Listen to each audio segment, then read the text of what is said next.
রাসূল সাল্লাল্লাহু আলাইহি ওয়াসাল্লাম সালাতের আগে কোন কাজটি করতে বিশেষভাবে উৎসাহিত করতেন? উত্তর: সালাতের জন্য অজু করার সময় মিসওয়াক মানে দাঁত পরিষ্কার করা। রাসূল সাল্লাল্লাহু আলাইহি ওয়াসাল্লাম বলেছেন, যদি আমার উম্মতের জন্য কষ্টকর না হতো, তবে আমি তাদেরকে প্রত্যেক সালাতের জন্য মিসওয়াক করার নির্দেশ দিতাম। সহিহ বুখারী হাদিস ৮৮৭। আল্লাহ তাআলা কখন বান্দার ছোট গুনাহসমূহ ক্ষমা করে দেন? উত্তর: যখন সে বড় গুনাহগুলো যেমন কবিরা গুনাহ থেকে বিরত থাকে।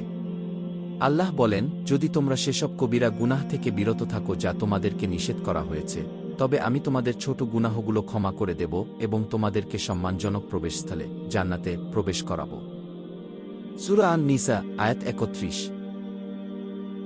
জান্নাতে প্রবেশ করতে পারবে না এমন একটি বিশেষ শ্রেণীর মানুষ কারা? উত্তর: যে ব্যক্তি পরনিন্দা করে বা চগলখুরি করে, অর্থাৎ একজনের কথা অন্যজনের কাছে লাগিয়ে সম্পর্ক নষ্ট করে।